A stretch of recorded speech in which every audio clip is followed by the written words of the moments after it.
cool. So this one is called. This is this is my children's book. So this is also part of the greater Chronoverse, but it's a children's book, and I would love to share this with you.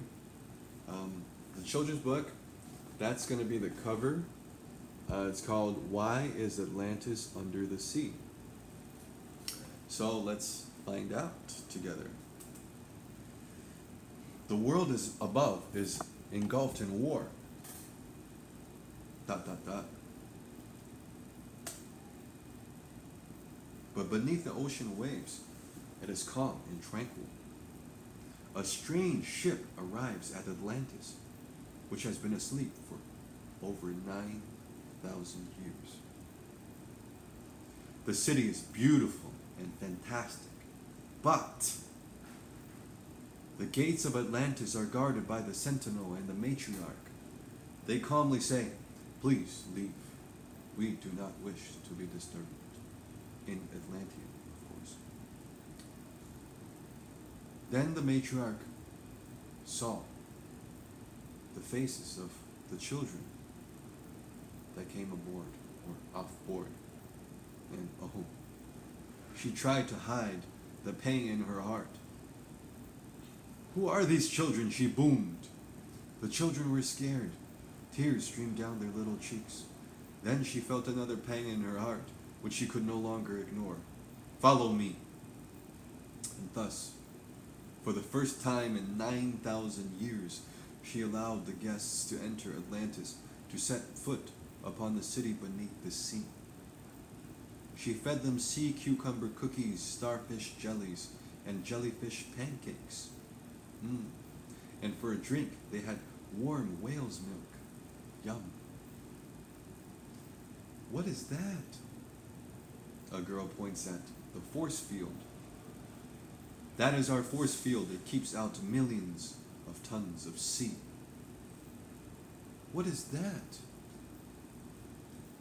Points at a volcano. Some kid.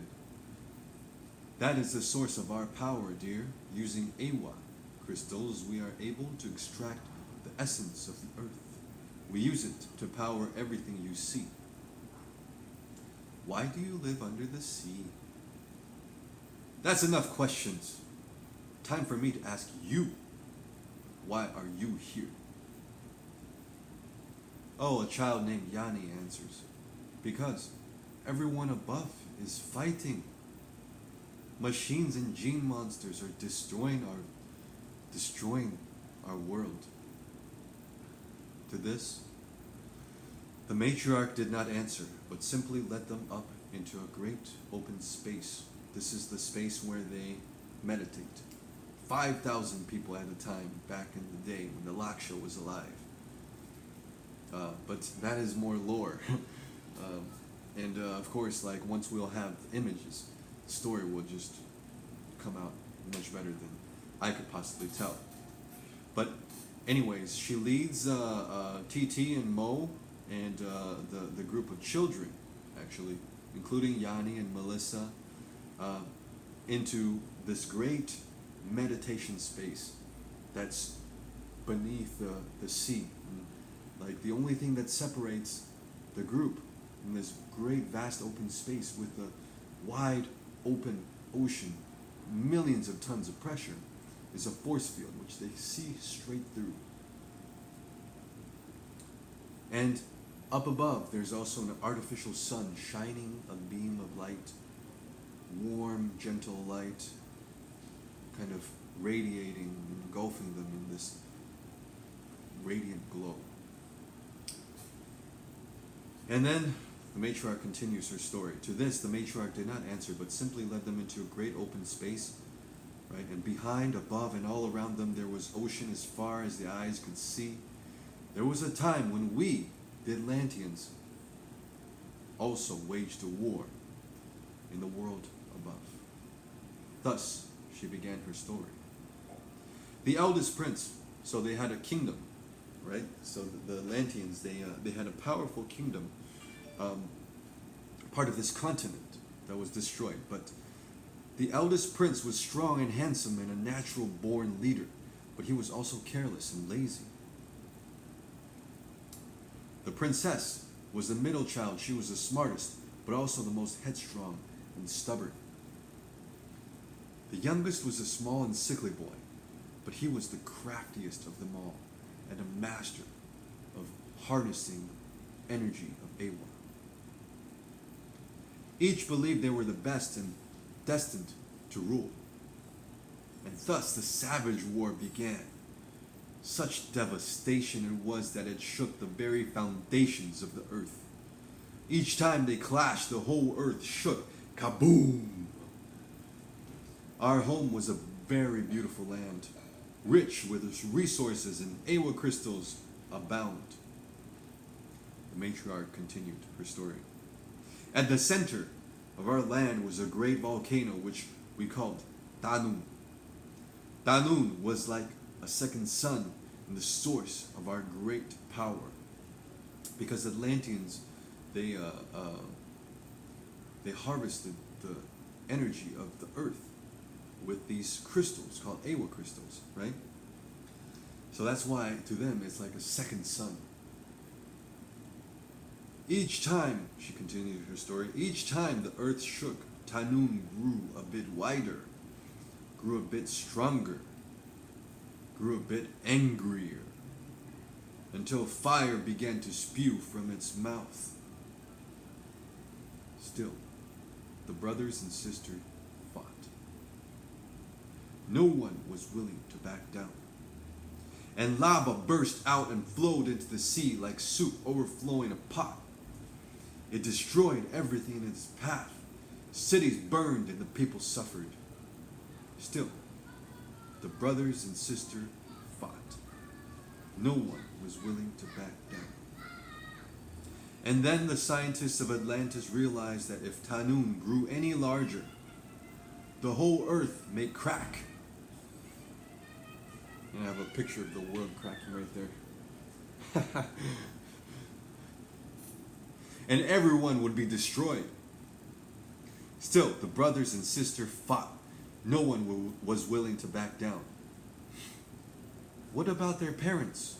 One of the children cried out. Why didn't their parents stop them? Tell them to behave. Oh, they tried. But the children did not listen. Because when they were little, their parents fought all the time as well. So the story goes. That's so sad. The little girl began to cry. I miss my mommy. I wish I had my daddy. She cried. Then all the children began to cry. They were all sad because many of their parents were fighting in the war above.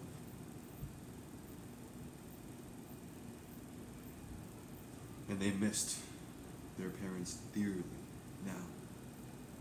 Finally, when they had calmed down a bit, and this is, the matriarch telling the story in real time. The children, they calmed down and they stopped crying. They asked, so what happened? What happened to the brothers and sister? The parents used all their power to seal shut Tanun forever. But in doing so, they also destroyed our beautiful continent and sacrificed themselves.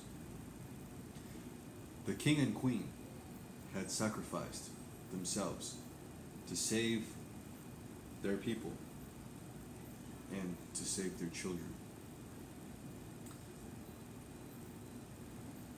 Their children saw what they had done, and finally they stopped. They dropped their weapons from their hands and came together to cry. What have we done? They said. What have we done? And that's how the war finally ended. But by then, our sacred continent and Tanun had already been destroyed. And then the matriarch sat silently for a while. just contemplated.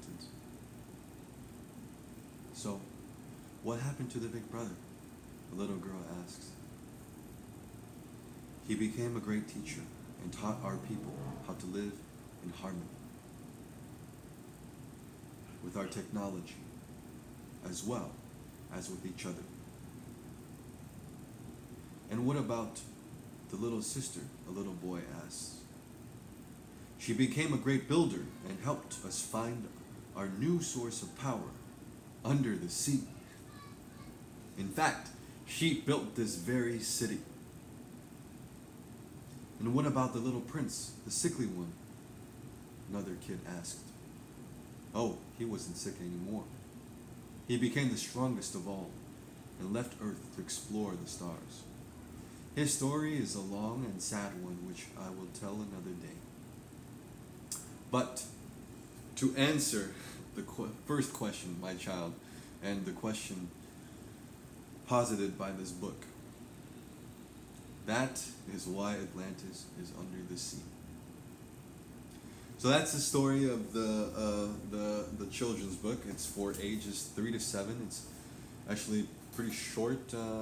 It's for parents to tell their children, and it's going to be beautifully illustrated. And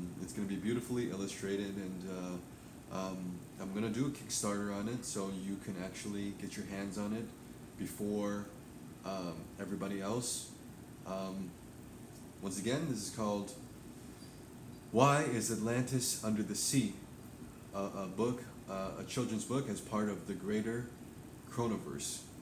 I hope you enjoyed it and hope you'll support this project. Thank you so much.